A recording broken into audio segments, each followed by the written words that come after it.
Everybody, welcome. Thank you for being here. My name is Jason Miller, and for the next 40 minutes or so, we're going to do some talking about flying. You guys probably haven't done a whole lot of that in the last couple days, have you? How many people is your first time to Oshkosh ever? All right, welcome. The rest of y'all are old pros. Feels funny having not been here in a year, but I am very, very happy to be back.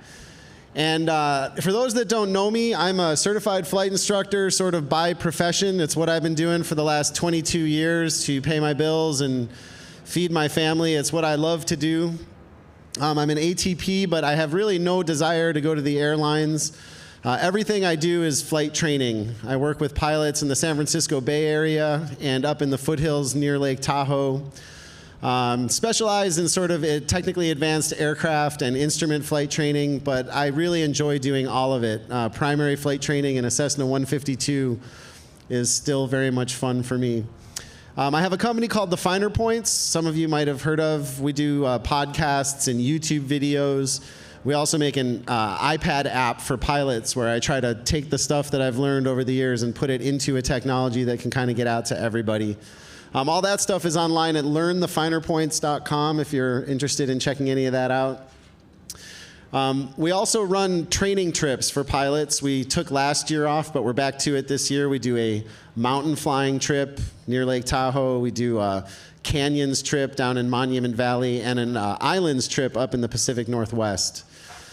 So it's funny, you know, after all these years, 20 plus years of teaching flying, sometimes people say to me, you know, doesn't it get boring? You know, teaching the same stuff over and over and over again. But the reality is it's not the same stuff over and over and over again because the students and the pilots that I'm working with are constantly changing. So even though the longer I do it, the main message that I'm trying to convey gets distilled and gets simpler and simpler and simpler, the ways to convey that message and the techniques that I use to get that message across to people is always different depending on who I'm flying with. And the talk that I'm doing here, the top 10 things all pilots need to know, or all pilots should know, started out as a book, and I think it's actually going to be coming out later this year. It's a pretty short book. It's 50 pages or so, and I think we'll make it a free download online. But this has become central to sort of like my thesis in flying. The stuff we're going to discuss here this afternoon in the next 35 minutes or 40 minutes is really the one message in 10 parts that I would want to give to any pilot, no matter what your experience level.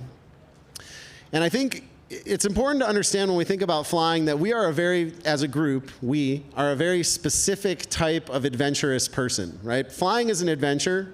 I think you guys would agree with that, right? Taking a heavier than air vehicle and soaring through the air is some kind of adventure, but we're pretty cautious adventurers, right? There's a difference between pilots and base jumpers.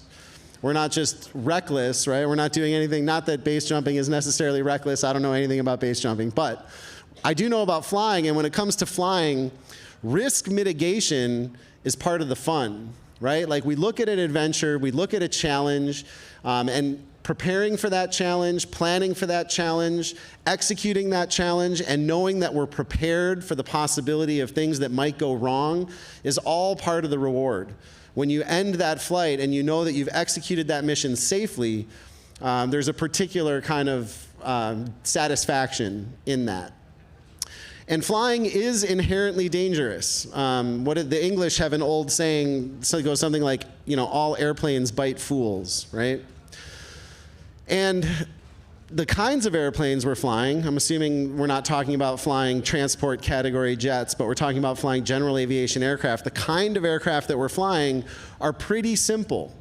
Simple in the sense that I like to distill the danger down into 3 possible things: fire, failure, and collision. If we can mitigate the risks around those 3 things in the airplanes we're flying, then we can execute missions safely. One year at Oshkosh here, maybe, I don't know how many years ago, 8 or 9 years ago, I had the good fortune to meet Bob Hoover. Does everyone know Bob Hoover? Just a childhood hero of mine, just a legendary aviator. If you don't know Bob Hoover, when you leave here, you should go Google Bob Hoover. But anyway, he was driving his little golf cart around, and a crowd of people stopped him, and I happened to be there, and somebody asked him, hey, Bob, how do you get to be 90, whatever years old you are, and done all the things you've done and survived the war and all the things you've done? How did you stay safe in an airplane over the years?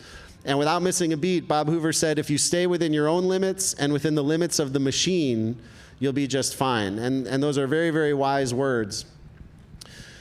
So when you think about mitigating those risks and executing the missions safely, that's when you start to realize who the best pilots are, right? There's an old saying in flying that there are no old, bold pilots, right? There's old pilots and there's bold pilots, but there are no old, bold pilots. And when you think about a guy like Bob Hoover saying that if you always think within your own limits and understand what those are and understand the limits of the machine, that's what'll keep you safe, then you start to realize the people who are really top of their game in this business are the people that can continually execute missions safely, right? So there are maybe crazy pilots doing crazy things with phenomenal skills that end up crashing someday, and that's not the kind of pilot that I would aspire to be or try to teach somebody to think like, right? We want to think like Bob Hoover.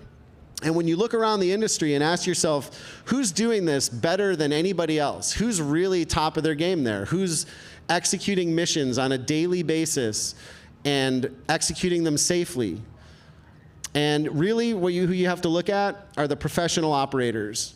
And when I talk about my thesis and talking about distilling what I've really learned over 22 years and trying to pass that off to pilots, in large part, it's how to distill the secrets that the professional operators have learned into a single pilot, unregulated environment. That's the trick.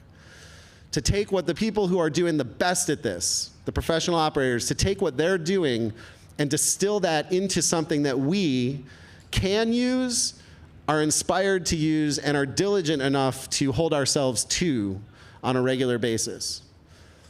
And that's going to be the hardest part. So let's take a quick look at what that process is, and that's going to be the first top 10 thing that I say. It's called bracketing safety, or at least that's what I call it. Are you guys familiar with the process of bracketing a navigation signal? Do you know what that means?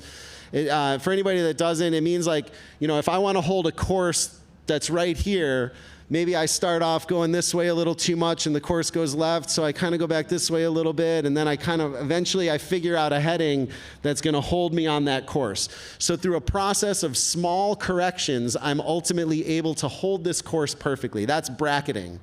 And what the professional operators do as a group, I call bracketing safety.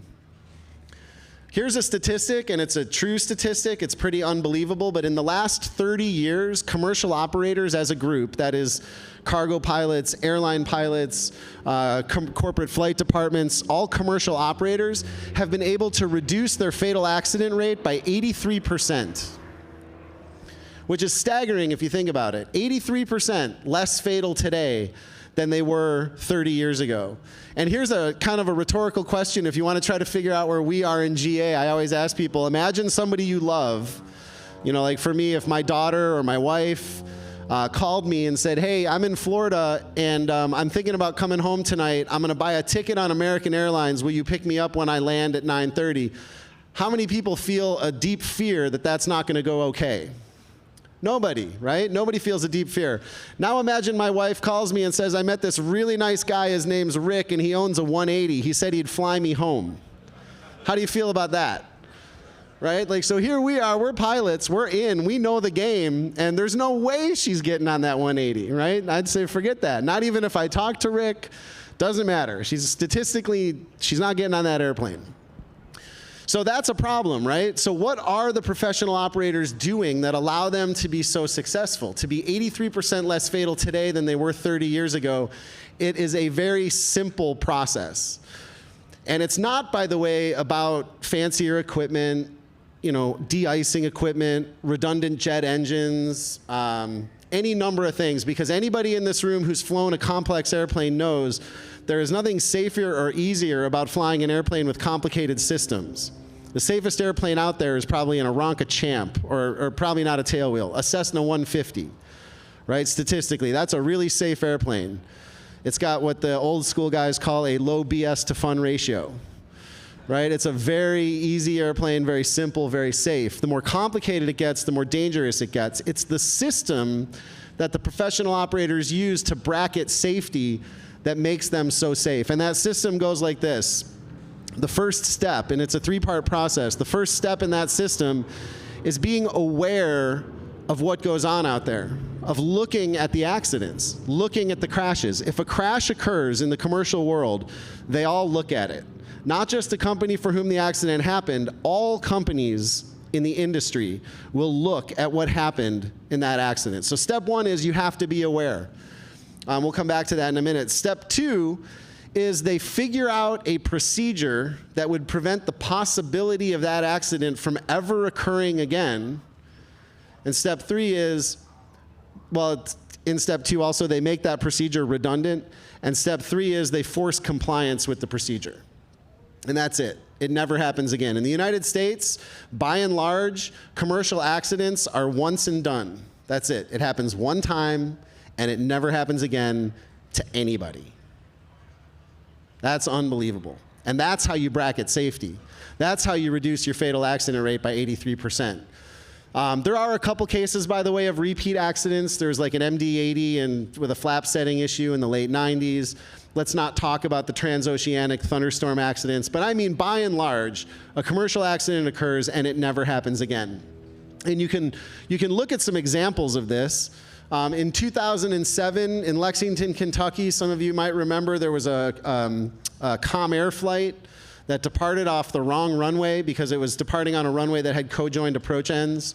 So when they turned onto the runway, they meant to kind of turn onto this one, but they turned a little too far and got onto this one. The lighting was bad. They were talking about different things on the taxi out.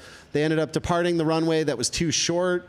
The airplane crashed. Everybody except one person on board was killed. So everybody in the industry looks at that and makes sure that there are procedures in place to prevent the possibility of that from happening again. At the time that accident happened, I was flying for a private owner, and I was down in Santa Monica killing time. This is the... I really don't mind the airplane noise, but I'm just going to pause for a second while it goes by. I was down in Santa Monica hanging out at a pilot's lounge, and I kind of had nothing to do, so I just asked the guys that were in the room and the girls that were in the room in uniform, like, hey, did you all see that crash in Lexington? And everyone's like, oh, yeah, we saw it.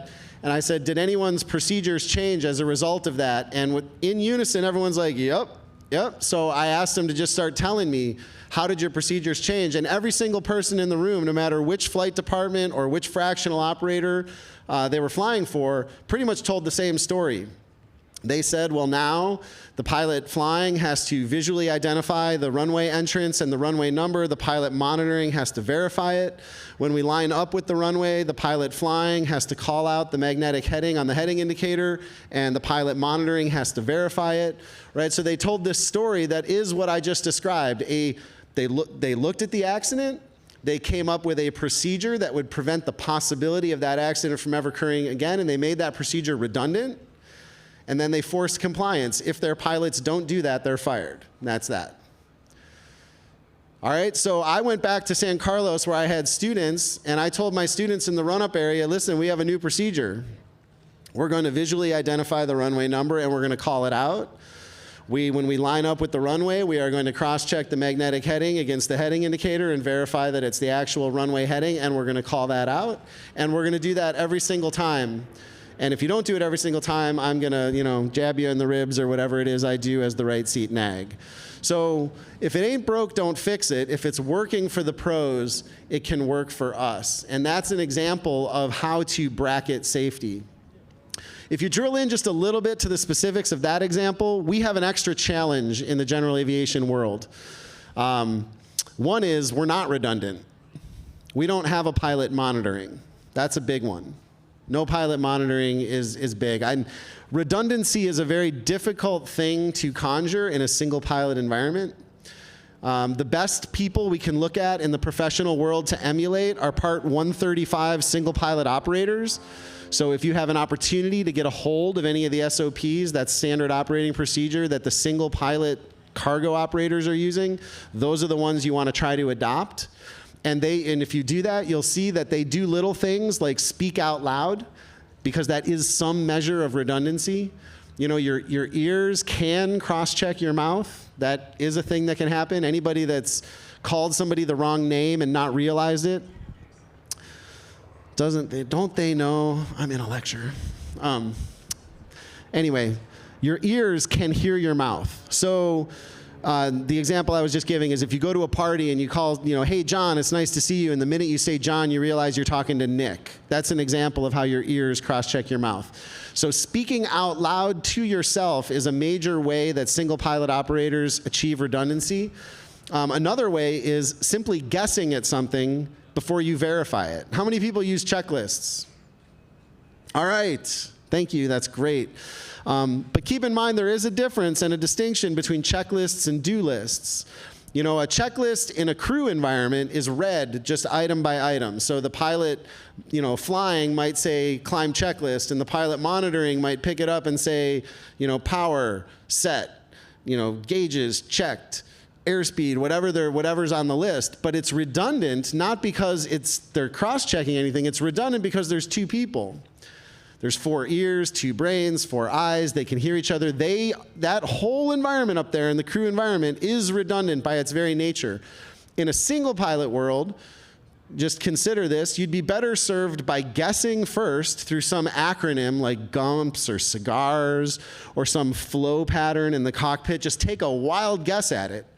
And then as a second thing, not to be disregarded, but specifically to be done as a separate thing, picking up a piece of paper and verifying that you didn't miss anything. That's very different than reading a list. If there's any CFIs here, you know the experience of sitting in the right seat and watching somebody go through a checklist, and when they look up at an item, their thumb moves down 2 lines so that when they go back to the list, they just skipped a line, and they have no idea they just skipped a line. If you're a CFI, I promise you've seen that. So that's an example of how reading the list, as good as that is, and I hope you are reading lists, in a single pilot world is not exactly a checklist, so consider how you're using those. If anybody's interested in doing a deep dive on standard operating procedures, I do have a book about that. You can find it at learnthefinerpoints.com. But that's the basic example of how these types of things, speaking out loud, using flow checks and then checklists, these are ways you can achieve redundancy in a single pilot world. And then we get to the absolute hardest part, and that is forcing your own compliance. Forcing compliance with the rules that you've decided for yourself ahead of time are rules you want to fly by. So in this lecture hall, hopefully we're feeling inspired to go out and fly like Bob Hoover, or we're sitting at home on our living room sofa and we're going over ForeFlight and we're thinking about the kind of pilot we want to be, and we create all these rules and stuff like this. But actually forcing compliance with yourself when you're out there and the heat gets turned up just a little bit is very, very difficult. Very difficult. And this kind of gets me to number 2 on my list. I think I'm at number 2. And I'm going to ask you guys, well, this is actually number 3. Number 2, by the way, on my top 10 list was standardize your flying, but I think we covered that. Number 3 is personal minimums. How many people out here fly with personal minimums or have a set of personal minimums? Wonderful. Does anybody not know what personal minimums are? You can admit it, it's okay. All right, well, personal minimums are like a set of exactly that. Things that you decide ahead of time are constraints for you. I'm not going to take off if the winds are greater than 20 knots on the nose. I'm not going to take off if the winds are greater than 8 knots from the side, or whatever your personal minimums are. And it can be a pretty, robust list. How many people out there who have personal minimums have actually written them down? Great. That's like the first step in accountability. So not just having, as a CFI, I'm always kind of poking at people to see how solid this is. And if I say to somebody, do you have personal minimums? And they say yes. And I say, okay, what's your crosswind limit? And they go, it's about 9 knots. It's like it's either 9 or it's not, right? It's either 9 or 10. I mean, it's a specific number. So writing them down is the beginning of accountability. Another suggestion with those personal minimums, if you haven't already done this, is giving a copy of those written minimums to a pilot you respect. We're reaching, I know, as single pilots in an unregulated environment, we're reaching. We're like camels going through the desert trying to pack this stuff on anywhere we can. But maybe, just maybe, if your CFI or somebody you respect knows what your minimums are and has that list at home, and you happen to be in South Dakota one day and it's a gusty 17-knot crosswind and you're sitting there debating whether or not you should go, just maybe in the back of your mind you're thinking, well, if I crash on takeoff here and break the gear, you know, Richard is going to know exactly what happened and know that I wasn't flying within my minimum. So maybe, just maybe, that's an extra level of accountability for you. Because it is extremely difficult to hold yourself to this stuff. It's the reason I don't own a motorcycle anymore, because I decided I can't ride safe enough. I ride safe for like the first 9 months, and then one day I'm really late, and I get across town in 10 minutes, and I get off the bike and say, I'm never riding like that again. So I don't need that in my life anymore. I don't need that risk. It's hard to control your own behavior, but it's extremely important to try to do that.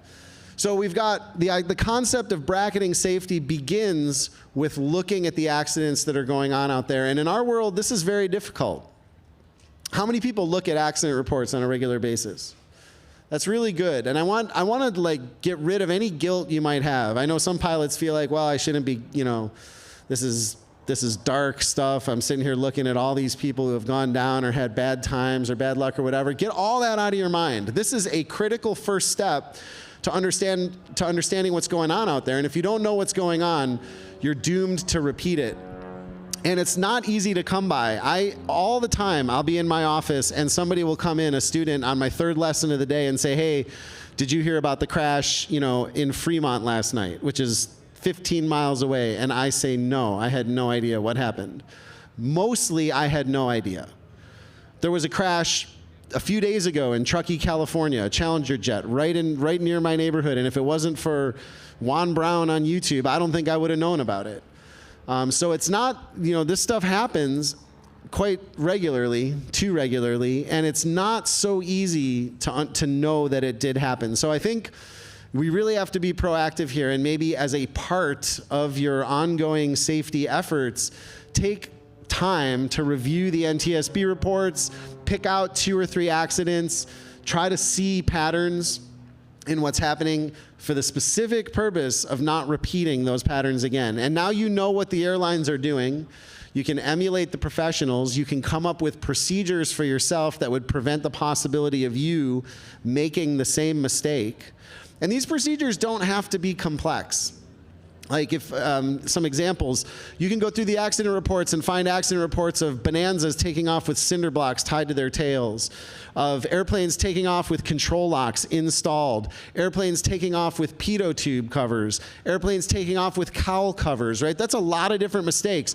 There's one procedure that would prevent all of those mistakes. One procedure, it's called a final walk around. So at the end of the pre-flight, when you're done with the pre-flight and the pre-flight's totally over, just walking around the airplane one time, looking at the airplane to make sure that none of those things have happened would catch all of those mistakes. So that's an example of how you can come up with one procedure that would prevent the possibility of these things ever happening again. And I'll tell you a true story, which I'm not particularly proud of, just to get, you know, just to underline that last point. I was in Dallas, Texas, and this is, you know, when I talk about turning the heat up, when you get out there in the real world and real pressures start happening, it's not flight training. I like to joke is like flying in a fishbowl. This isn't like fishbowl flying. When you get out there in the real world, there's different pressures, different needs, different distractions. I was flying with my girlfriend, who's now my wife. This is many years ago, but we were out flying a DA-20, little Charlie 1 Eclipse. You guys know those planes? They're like katanas. And we were trying to get to New Orleans, and it's a VFR-only airplane, so I couldn't fly IFR. And the whole time we flew from California, we were being sort of chased by bad weather. The storm was coming out of the Pacific Northwest, and we would wake up every morning, we would outrun it, but by the time we woke up the next morning, the system was pretty much on us. And I remember being in Dallas at Love Field, the airplane's right here, and I'm doing my final walk around, but if the airplane's here, I'm doing my walk around like this. Like I'm just looking at the weather.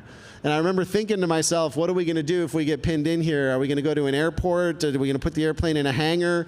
So even though I'm doing this walk around, I wasn't paying any attention to the walk around at all.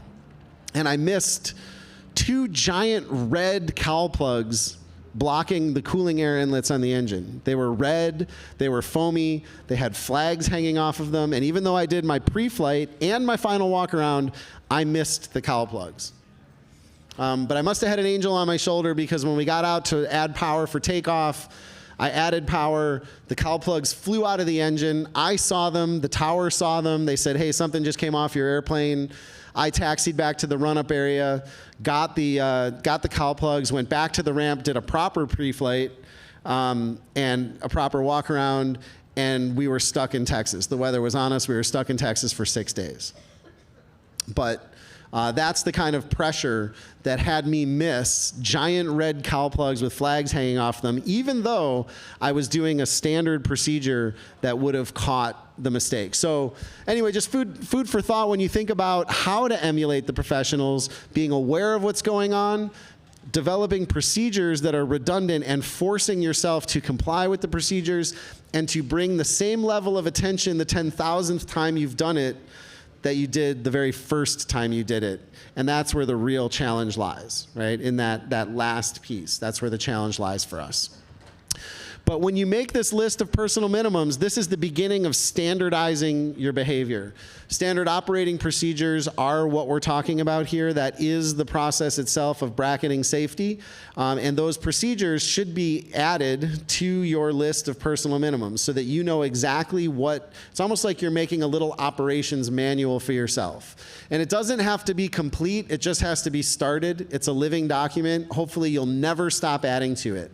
Like when I was in that pilot's lounge in 2007 and I came out with that new procedure that the companies added, that's a new procedure for me. It changes. My pre-takeoff briefing rather, has changed over the years. It now has 4 things that I go over and then emergencies. If something happens tomorrow here at Oshkosh or wherever, and I become aware of it, and I can think of a way to change my pre-takeoff briefing such that it would prevent me from making the same mistake that the unfortunate accident pilot made, then I will change that pre-takeoff briefing. So these aren't set in stone. It's a living document. It's something you can continually add to. The important part is that you start writing it, you do your best to hold yourself accountable, and you give a copy of it to somebody that you respect so you're not the only person looking at it. All right, awesome. Let's move on a little bit from that thought. So, all right, let's talk a little bit about 4 and 5 here, which is dealing with anxiety and flying with kids and passengers. Do you guys have any questions about the stuff we just talked about, standard operating procedure, how the airlines and the professionals do it? All right, good. You can think of them. If you do, there'll be time at the end we can talk about it. Let's talk about dealing with anxiety. I know that this comes up a lot for people. They ask me online. They say, I'm getting started in flight training and I feel anxious in the airplane. I just can't get over it. Sometimes this happens in the real world. I'll have pilots that are as far along as going for their commercial pilot certificate, and they will talk about feeling anxious. Like, and they're even executing they're using their private certificate. They're taking passengers up, they're going flying with their girlfriends, and then they call me and say, hey, I just don't feel comfortable. I have this incredible anxiety when I fly the airplane. I love doing this. I want to keep doing this. What can I do to sort of deal with my anxiety? And I do understand that some of this is built into the equation depending on how, like, the stakes of it all. Like for some of us, for example, I never feel anxiety sitting in the right seat going on a flight lesson. Or if I'm flying by myself. It's just not something that I feel. And I do remember a long time ago, like maybe when I first started practicing stalls, that kind of thing, feeling anxious, but I don't feel anxiety anymore. However, when you put my wife in the plane and my 3-year-old in the back and my 11-year-old in the back and the dog and all of our bags, all of a sudden I'm thinking, okay, what did I miss? Like, what am I, now all of a sudden it's not, I don't know that I'm feeling anxious, but somehow I don't feel as relaxed as I did on the third lesson of the day 2 days ago, right? I feel like a increased sense of responsibility, maybe increased pressure. So I think that the answer to anybody that's going through anxiety in an airplane is to, first of all, get with an instructor and explore the envelope a little bit more. Also, to hold on to that thought that we said up front, where I really believe there are 3 things that can go wrong in a light airplane, and that's about it.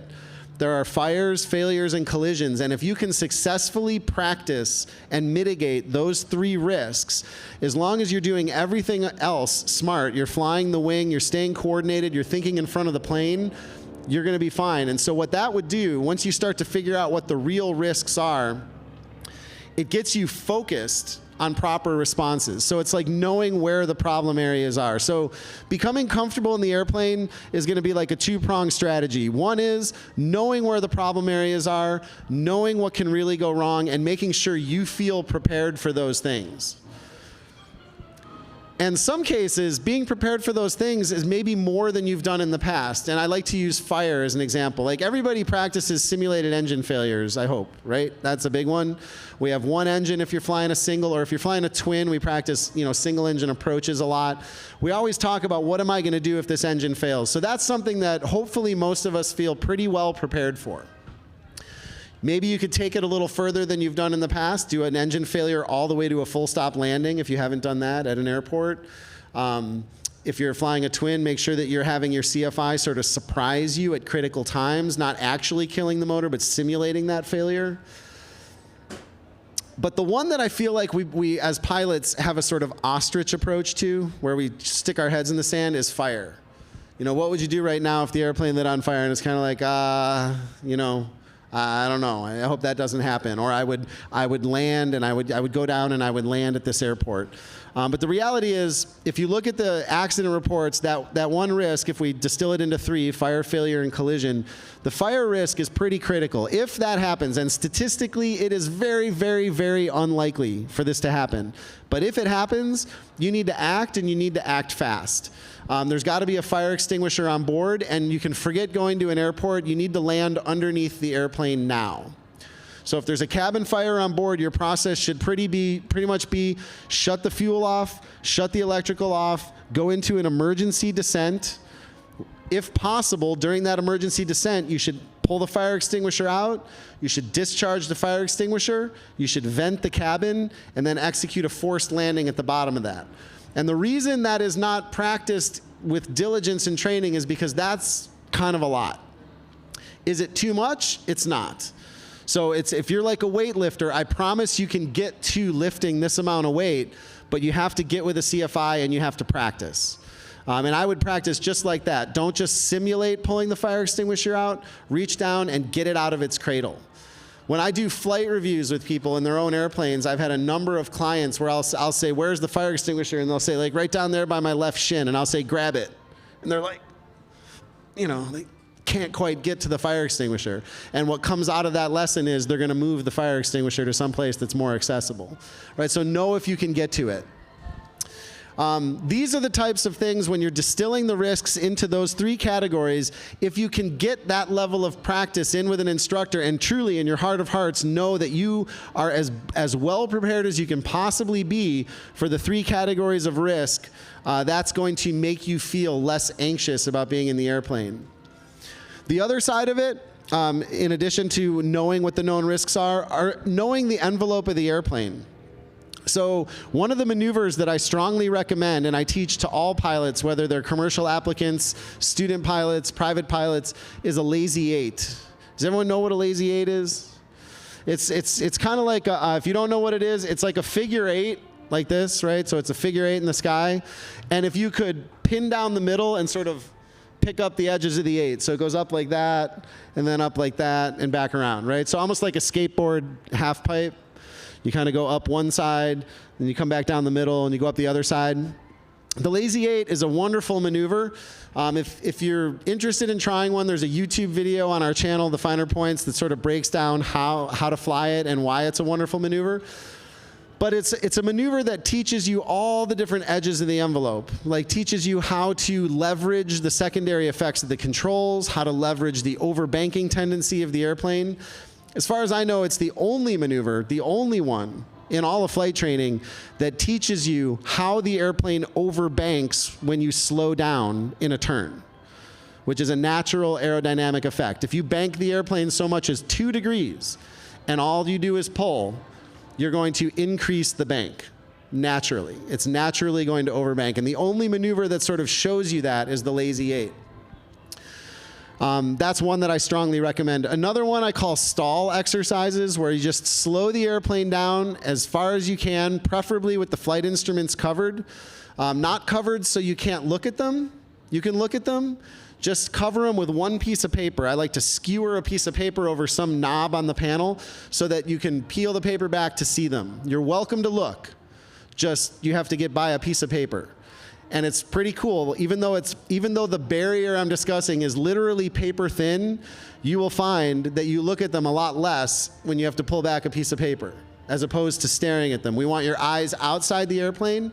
You can bring along a little dry erase marker and just make a little X.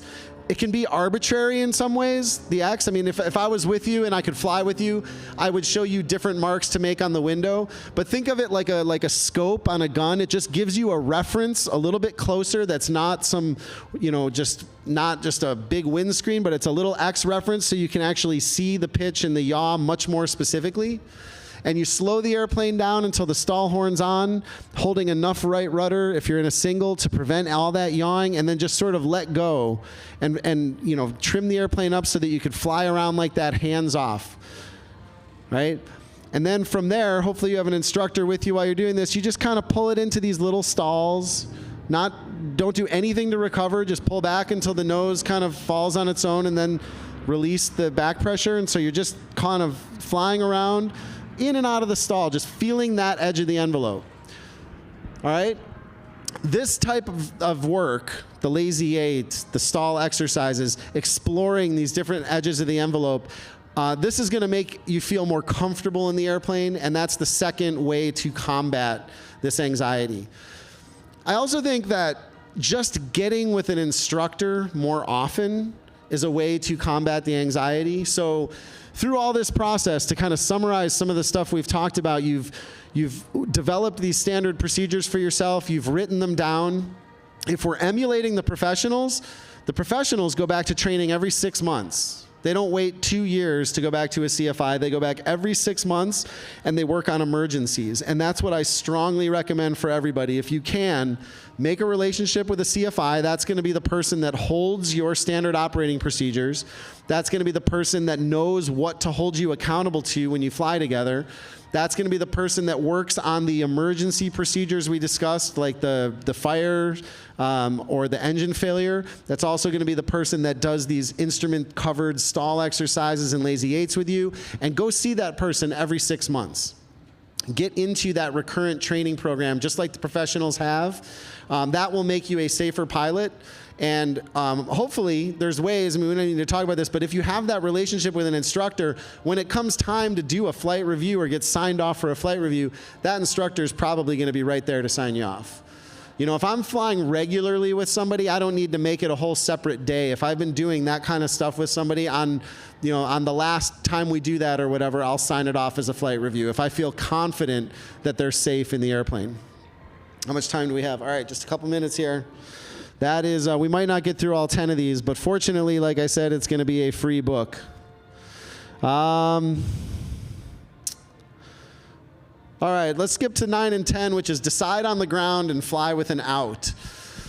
You know, training in California is great for a lot of reasons. You can make a career out of flight instructing because the weather is so darn predictable. I can tell you with confidence what the weather is going to be next week at any given hour of the day in any part of the state, which is pretty crazy. But it makes flying fun. I can plan family trips and all that. It does, however, make me nervous when 2 of my students say to me, hey, we just bought a couple 172s in Virginia. We're going to fly out there on the airlines and bring them home. because these guys don't know weather. They don't know weather like y'all know weather here in Wisconsin, that's for sure. And I started flying in Chicago, flown all over the country, so I really know that there are things that my students just can't have, they will not know until they get out there in the wild. So this is a true story. This happened to me, and these guys call me and they say, hey, do you mind if we take you out to lunch so you can tell us a few things about cross-country flying? That's, you know. So I said, sure, of course. Can't pass up a free lunch. I'm a CFI. And, but on the way over to lunch, I'm thinking, what in the world? By the way, they took me to McDonald's. How's that? McDonald's. But on the way over to McDonald's, I'm asking myself, what in the world can I tell these guys in the time it takes to eat a Big Mac that's going to have any impact on their life whatsoever? And so really, I can only think of one thing, and that's what I'm going to tell you guys now is, when you're out there, and I'm assuming, by the way, they're both my students, so I'm assuming they're going to do all their standard procedures. They're going to hold each other to those standard procedures. They're going to, so all that stuff is just given. This next thing is something different. And I told them what I'm telling you, which is you're going to be out there at some point, and I don't know what pressure is going to be on you, but there will be pressure on you. I don't know if it's pressure because you're low on fuel, or pressure because you're turning away from thunderstorms, or pressure because an airport is closed, or the hotel you have a reservation at won't pick you up past a certain hour. I mean, I really don't know. There's going to be some pressure to go somewhere or do something. When the decision becomes difficult, and you'll know when that is, when it becomes like something that you're thinking about, trying to figure out, you need to land the airplane and make that decision on the ground. And if on the ground you decide that the right thing to do is get back in the airplane and keep flying, then you'll get back in the airplane and you'll keep flying. If it's not the right thing, you'll figure something else out. And that is also born out of my own experience, and I would say 9 out of 10 times you do not get back in the airplane and keep flying, which tells you something. There's a statistic that is true in my own life that I'm not proud of, and I can't really reconcile, but I like to share it with people to sort of illustrate how hard this is. And it goes something like this: like, I could sit here and tell you 24 stories of times that I've gotten out of an airplane, just like getting off a motorcycle, and I've said to either myself or the person I'm flying with, I'm really tired, or like, I'm too tired, I shouldn't have been flying. Like, I'm glad we stopped, I'm really tired. I can think of 24 stories where I pushed it past a point that I know I should have pushed it. I don't think I could tell you one story. I probably can't even think of one where I canceled a mission that was critical because I thought I was too tired. So there's some sort of data disconnect there. There's some disconnect. Like, how can I prevent myself from racking up 24 stories about times I was too tired in the airplane? And so if you just put your feet on the ground, go to the pilot's lounge, have a soda, look at the weather thing, start analyzing your options and thinking through the problem you were trying to work out in the airplane while the airplane's not barreling along at 120 knots or whatever speed you're flying, you probably won't get back in the airplane and keep going. Maybe you will, and certainly you can. If it's the right thing, go for it. But make your decision on the ground. And the last thing, number 10, we skipped over a few in the middle, so you guys are going to have to wait for the free download. But the last one is just always fly with an out. Make sure that you don't fly yourself into a corner. Make sure that you always have an out. You're always aware of where it is. The real end of the story of when I told you I didn't find those cowl plugs, right? When I didn't do my walk around with any diligence, but I did it like I was sleepwalking, and I missed 2 red cowl plugs, which, by the way, sometimes I think about, I mean, this is a tightly cowled composite airplane, and I was flying with the only cooling air inlets covered, and I had 1 temperature gauge, and it was an oil gauge. Sometimes I ask myself, how long would it have taken for that engine to get so hot that the fiberglass lit on fire? Right? Like, how close was I really to an in-flight fire? I don't think I'll ever know because I got lucky. But after I did my proper pre-flight and my proper walk around, we did take off. We didn't make it far because the thunderstorms and the storms came in around us, and we were VFR, so I could see them coming. I could see them on the weather radar, and I had one out, and that was down downwind away from the thunderstorms, a little town called Terrell, Texas. Anyone ever been to Terrell, Texas? All right. So you know there's a Pizza Hut and a bowling alley. All right. Well, anyway, Terrell, Texas was my out. And when it got to be such that I realized we were flying and we couldn't get any further, the weather was overwhelming us, we just turned toward Terrell. It was about a 2-minute flight away from the storms. We landed at Terrell, we tied down the airplane, and that's where we got stuck for the next 6 days. Terrell, Texas. But anyway, that's the idea. Make sure that you don't fly yourself into a corner. Make sure you have an out and that you always know what that out is. Does anybody have any questions? Because we have 15 seconds. Yes, sir. Yeah, so the question was about the download. It's not available yet. It'll be available this fall. It's the book, The Top 10 Things All Pilots Should Know. But if you're looking for anything related to me, the current book I have, Standard Operating Procedures, our ground school app, the videos, the podcast, anything, it's all at learnthefinerpoints.com. All right, I want to thank you all for taking some time at this amazing air show to come listen to me talk. I really appreciate you being here. I'm Jason Miller, and thank you very much.